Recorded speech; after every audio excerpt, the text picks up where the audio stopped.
Good morning, happy Wednesday, happy Wellness Wednesday. If you are just stumbling on my page, my name is Donna. I am a mom, a nana, a jazzerciser. In fact, I'm fresh from jazzercise class, a runner, a wellness advocate, a best-selling author, registered to start grad school in approximately 1 month to get to study my licensed mental health counseling master's. And officially, just recently, a part-time program director for local NAMI Citrus. So lots going on here, but most importantly, I'm a huge wellness advocate. I have spent a good chunk of my life battling depression and anxiety, and started this because I felt called to share the things that I have done and do continuously to help me stay on track. And also because I believe that the more we share information, good morning, Mike, the more we share information about the things that help us feel more well, then the more that we can help others and ourselves. So if you are here, let me know you're here. Say good morning. If you don't see this until afterwards, give me a hashtag replay in the comments or ask a question or whatever so that I know you saw this. And as always, if you find this helpful and you think it will help someone else, please feel free to share. So last week, I canceled Wellness Wednesday because as of Tuesday afternoon, we didn't really know here in Crystal River what Wednesday morning was going to look like. If I was going to have power, if I was going to have internet, if we were even going to have the wherewithal to want to do anything. So I canceled. We ended up being very blessed. We are out of a flood zone here in Crystal River, but a lot of our friends took a pretty hard hit, especially when it comes to floodwaters. So if you're looking for ways to help with this, all the way up the northern part of the Big Bend of Florida, and also some that were in the path as the hurricane went across the state, as Hurricane Idalia went across the state, and into others. If you are looking to help with that, the best way to do that currently is, unless you know people who need help and are expressing what they need. Good morning, Miss Carla. The best way to help those people that have been hit is to check with their local Chamber of Commerce, United Way, or Red Cross office to find out what their current needs are, because their needs are probably changing on a daily basis. Also, if you're looking to help with the Maui fires, this is another disaster that's been heavy on my heart since before the storm.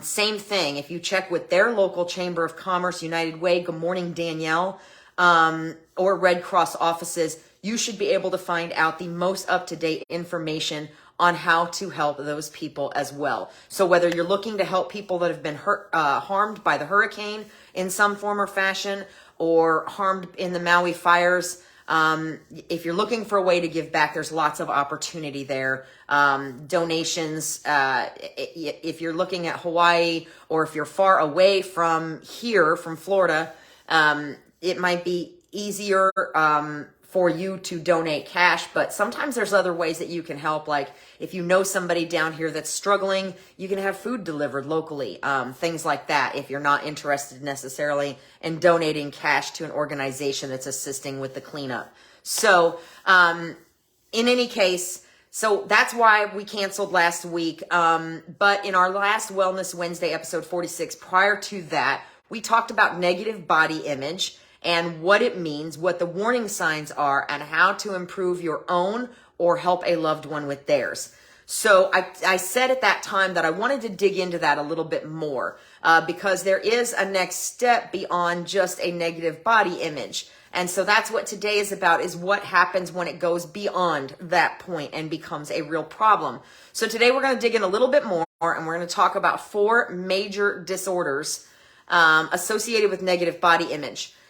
3 of them are eating disorders, and you may think you know exactly what those are and all about them because they are often the most commonly known. However, there may be things that you don't know about them, or maybe it's been a while since you've heard of anything like it or about it, so maybe it's time for a little bit of a refresher, especially if the last time you heard about it was when you were in high school and now you're raising a child or a grandchild, or whatever the case may be. So, and these things are not exclusive to adolescents and young adults, but that is where we find them most common. We're also going to talk about another disorder that is not an eating disorder, but it is still very much related to body image. So let's get started. According to healthline.com, one major common denominator in these three eating disorders is, of course, outside of cultural representation of the perfect body and brain structure and possibly genetics, is, in fact, personality traits. This is a major common denominator. And those personality traits can look like neuroticism or perfectionism or impulsivity. And we're going to touch on that a little bit more in a few minutes. But keep in mind that that is often a common denominator of a lot of these things. So first up, anorexia nervosa. This is the most well-known. And when I was in school, it was probably the most talked about. Of course, I didn't realize at the time that I very much had that type of mentality by the time I hit high school. So it usually develops during adolescence or young adulthood, and it does impact mostly women. And I would what's the word? I would disclaimer that statement with the fact is it may actually impact more men than we are aware of, but men are often, very often, less likely to report any kind of symptoms or to have anything like that noticeable, just because men have historically been taught not to express feelings, fears, etc. So keep that in mind. It does, according to statistics, it does occur mostly in women though. So anorexia nervosa, people suffering from anorexia view themselves as overweight even when they're dangerously underweight. It's usually denoted with a severely restricted calorie intake, such as not eating or eating very small amounts only when absolutely necessary, or watering down liquids. This was a habit I picked up in high school, not eating a whole lot, eating very small amounts when I finally did feel like I needed to eat or that I was going to get sick or pass out, and watering down on when I drank anything besides water like soda or orange juice, I usually watered it down by half. Good morning, Miss Denise. So that's a thing.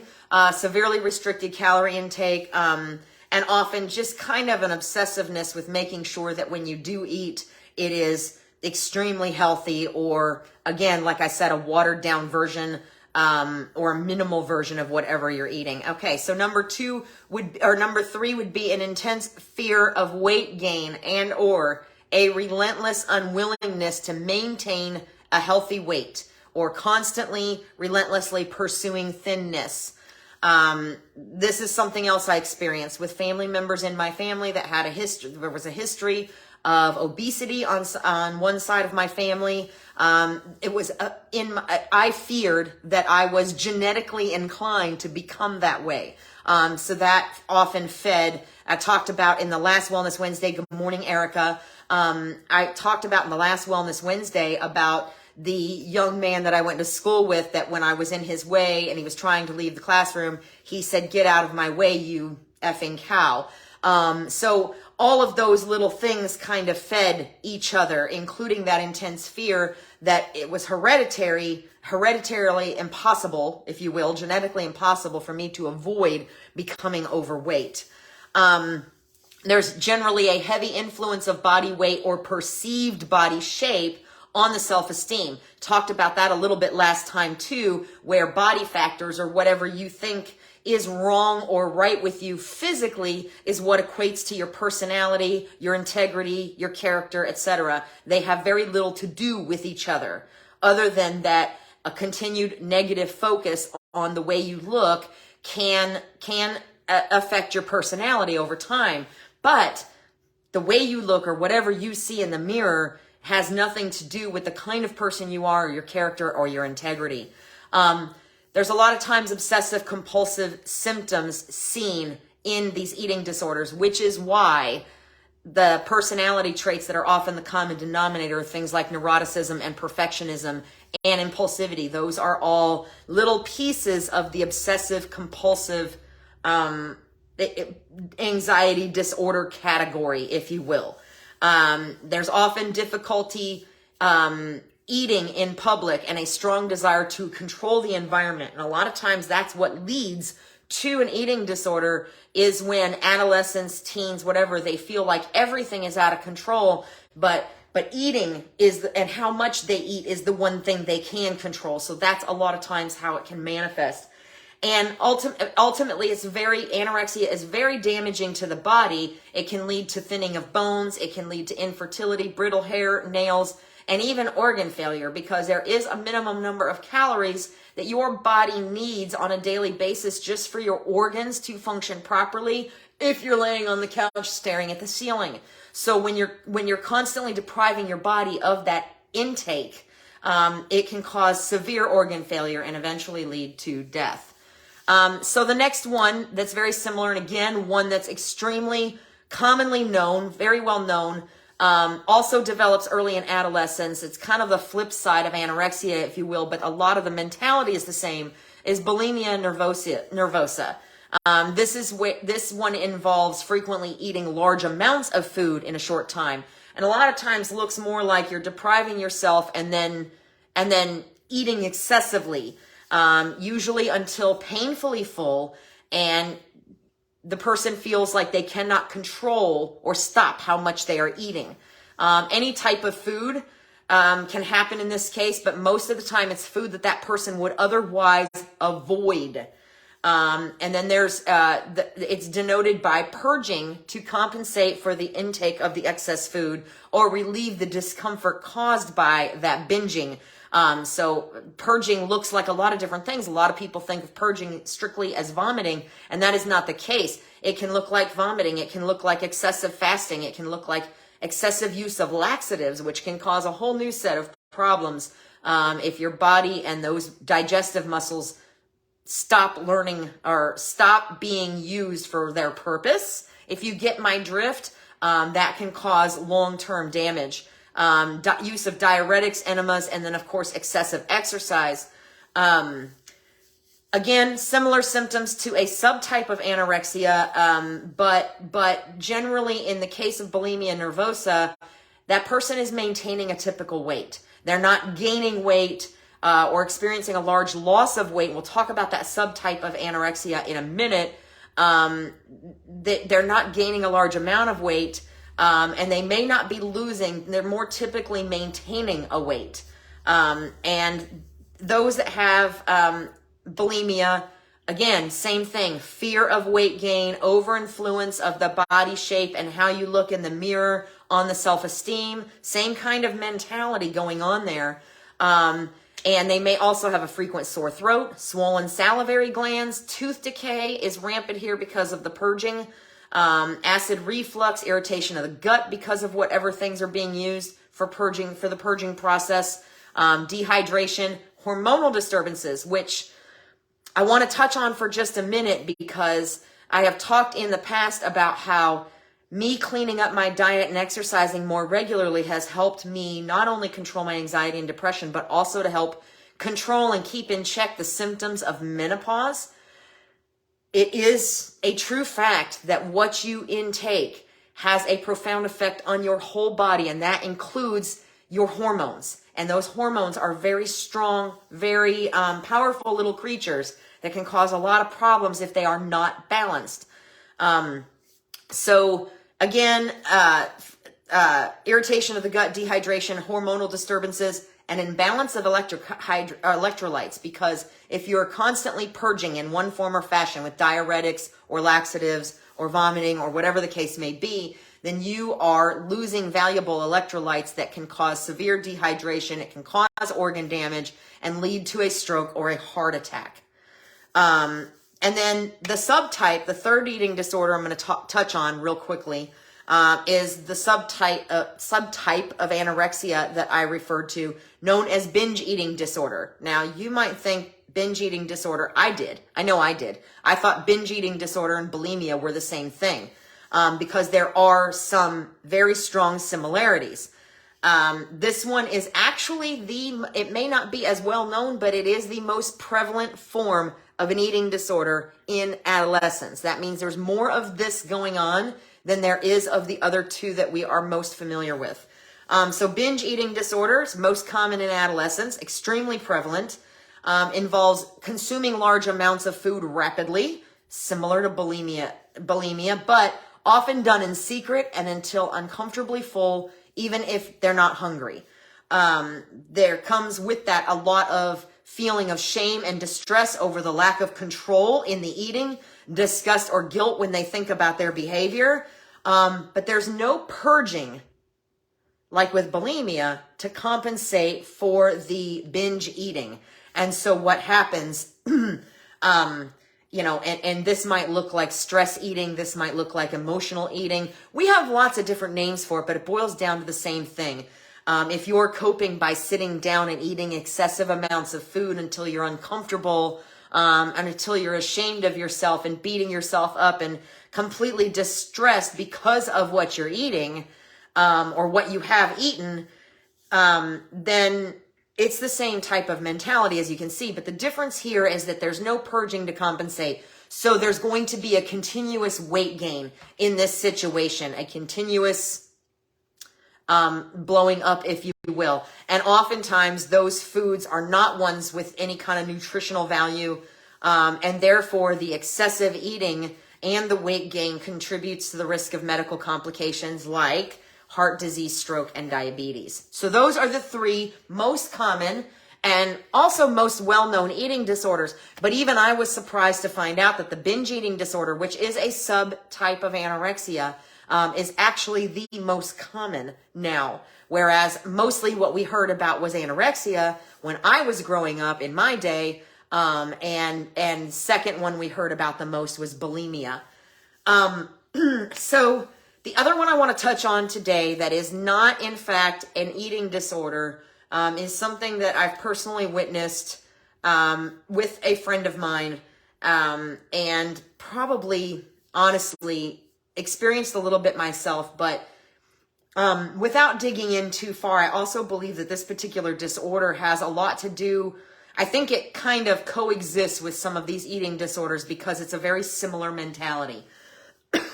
And that's where this is a mentality. When I learned about anorexia at 19 or 20, when I was still struggling with it a little bit, I learned things about it that made sense, but I didn't really understand.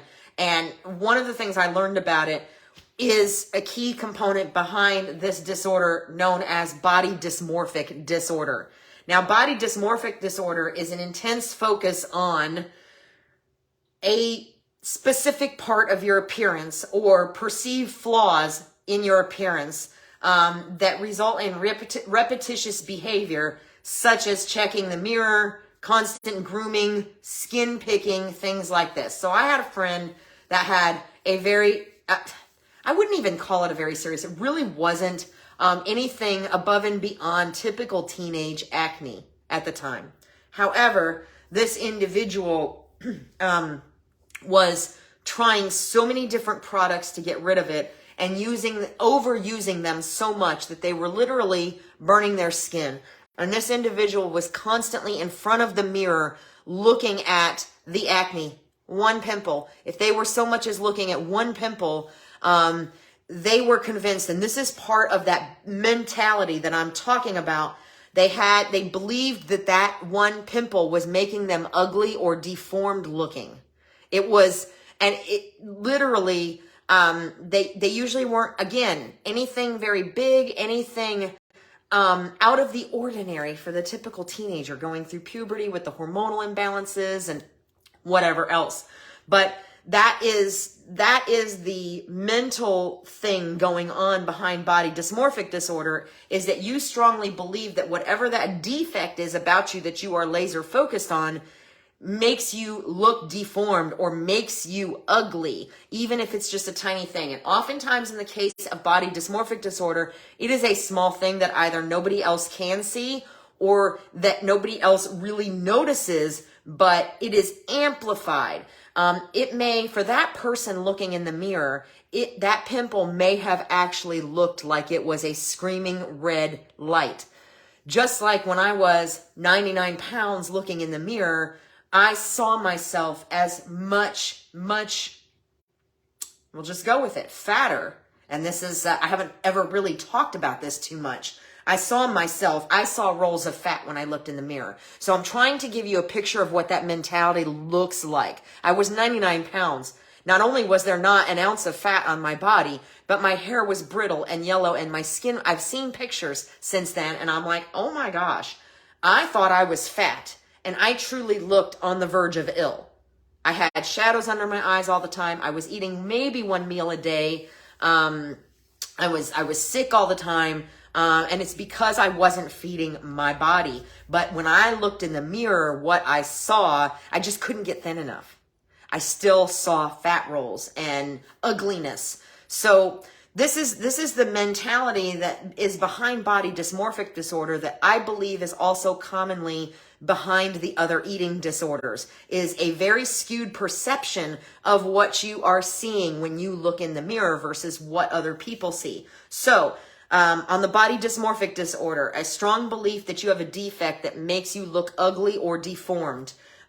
Usually sometimes involves excessive cosmetic procedures, makeup, clothing styles, over-the-counter medications, depending on what it is, to try to fix or solve or cover the problem. Constant comparison with others. And that's, again, that's a lot of what leads to the eating disorders. Frequently seeking reassurance on how, this friend would be like, can you see it? Does it look bigger? I think it's getting bigger. Is it covering my face? How noticeable? Just a constant obsession, for lack of a better way to put it, and focus on this one particular thing. A lot of times that also leads to things like skin picking, excessive grooming, constant comparison with others. We just talked about that. Frequently seeking reassurance, avoidance of social situations because the perception is that they are ugly or deformed. And that focus on what the item is, if that mentality is there and that body dysmorphic disorder is not dealt with, the focus may change over the time. The most common things are the face, the hair, the skin, veins, breast size, muscle size and tone, and believe it or not, genitalia. But as an adolescent, you may start out laser focused on your face, and then what you become focused on or what you perceive as that flaw may change over time.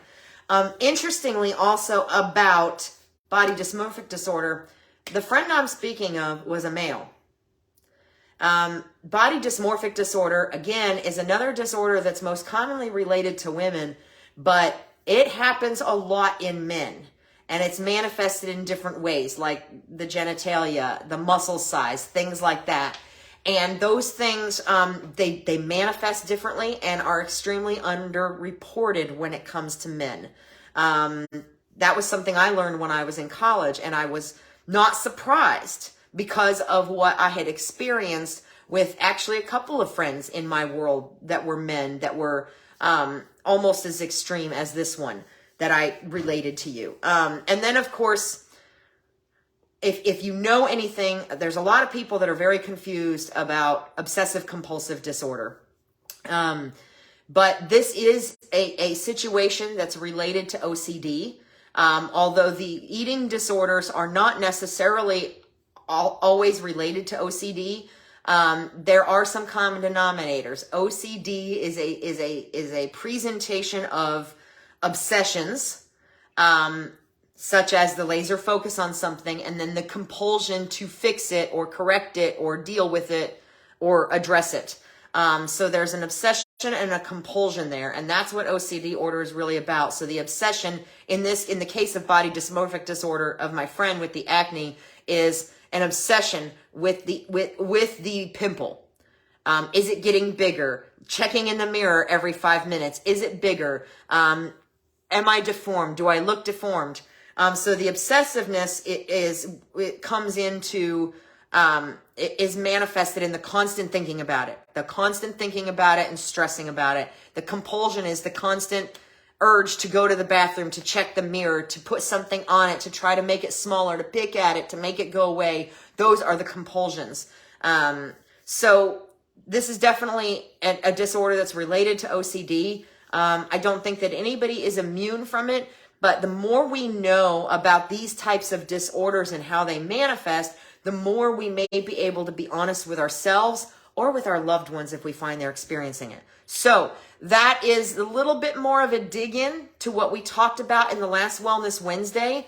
If you know anybody that you think is experiencing that, the first step, of course, would be to kind of watch and talk to them, not about their weight, necessarily right out of the gate. And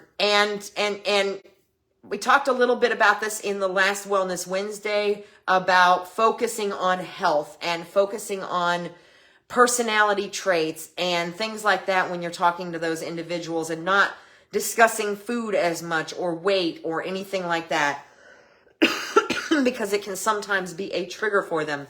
My grandmother, God love her, may she forever rest in peace. She was one of my favorite humans on the face of the earth.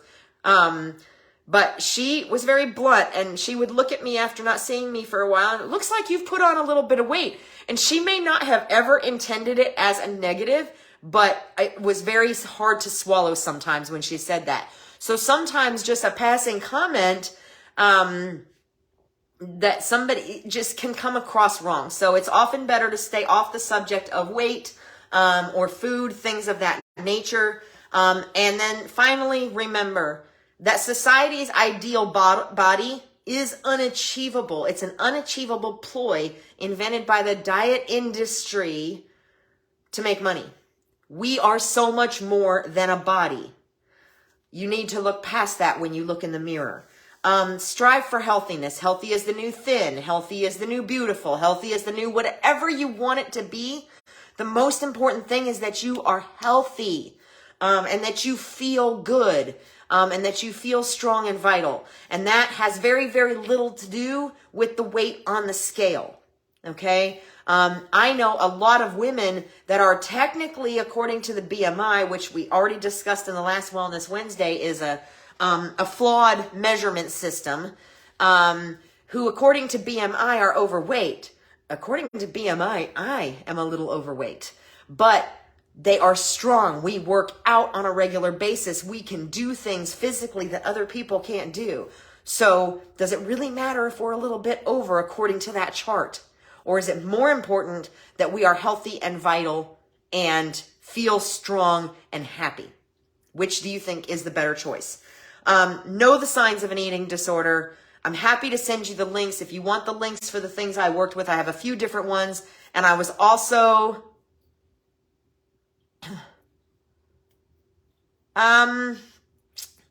Erica, that's an interesting question. Erica wants to know, do you believe that these body fat comparison and hormone vitamin BMI clinics are harmful, if you will? I talked more about the BMI in the last Wellness Wednesday, and here's the thing, and I'll use my daughter as an example, which I'm sure she just adores, but it's true. When my daughter was a teenager, my daughter has heavy bones. So this is related to your BMI question, Erica. My daughter has heavy, heavy bones. Even when she was 2, she would look like a perfectly normal child, and you would go to pick her up and almost throw your back out. Heavy, dense bones. I'm pretty sure that her lower leg weighs as much as my whole body does. She's never going to have to worry about stress fractures or anything like that because she's got some dense bones. It runs on her dad's side of the family. So when she was 16 years old and getting ready for high school softball, and she was at what I would call her fighting weight, which was 178 pounds. If she lost another 10 pounds, she would have looked sick. She was strong. She was the healthiest I'd ever seen her, but she was 178 pounds because the girl's got a lot of bone.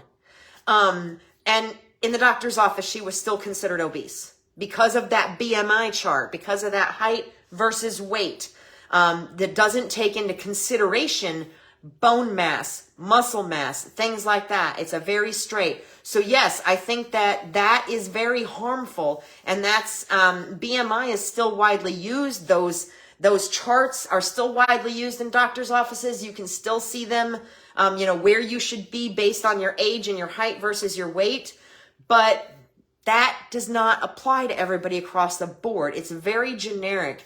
And I do think it can be very harmful. Like in the case of my daughter, who constantly came out of the doctor's office feeling like, see, Carla, that's what I'm talking about. My daughter constantly came out of the doctor's office feeling like there was something wrong with her. And that was not okay. And I was never okay with that. And that's when I became acutely aware of the problems with the common measuring symptoms. As far as hormone and vitamin clinics, I think that they can be beneficial with a lot of research. If they're heavily credentialed, and they are more interested, for example, I know there's a hormone doctor here in Crystal River that is very, very good with bioengineered hormones that can replicate, that are vegetable based, that are natural based, that can replicate your body hormones and be very beneficial. But again, it's really important to remember that while doctors are very smart and they've been to school for a lot of years and they know a lot of things, I am not a doctor, but I know my body better than anyone.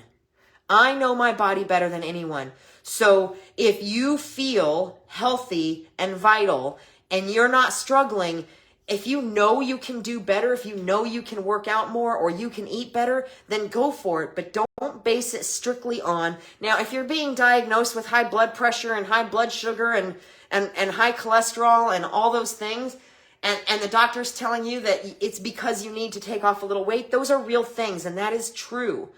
But to be focused strictly on the BMI or on thinking that a specific vitamin injection or a specific hormone fix will fix everything, I would just highly encourage anyone to look very seriously at their eating habits and their exercise habits first, to see if any of it can be remedied in that manner, and not to focus on the BMI or necessarily the measurement charts. Those are a guideline at best and nothing more.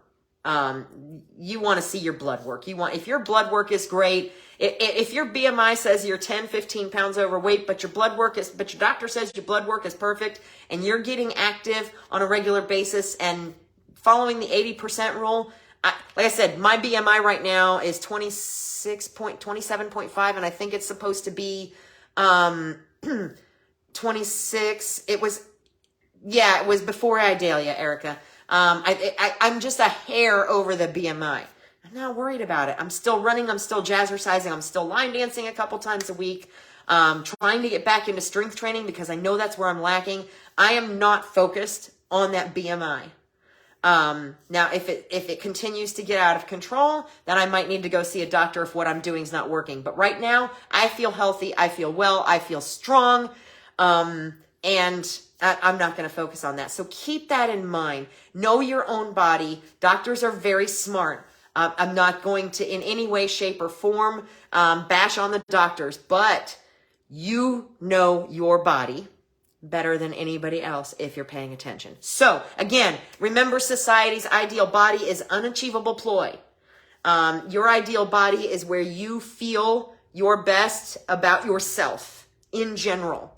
And where you feel the strongest and healthiest. Strive for healthiness and know the signs of an eating disorder, so that you can refer yourself or that person for medical help when necessary. If you found this helpful, please share. Contact me for the links I used. Some of my information did come from the DSM-5, which is the most recent. Yeah, see, I told you I had it. Now I showed it to you. Which is the most recent manual of mental health disorders by the American Psychological Association. There's some updates on their website. And like I said, just remember, healthy is the new thin, healthy is the new beautiful, healthy is the new thick. If you're on the thin side of things, healthy is where you want to be. Let's focus on that. Good morning, Miss Dawn. I just saw you pop on, so definitely go back and check out the beginning. Erica, I'm glad that was helpful for you, and I hope you all have a fabulous Wednesday. Be well, and I'll see you next week.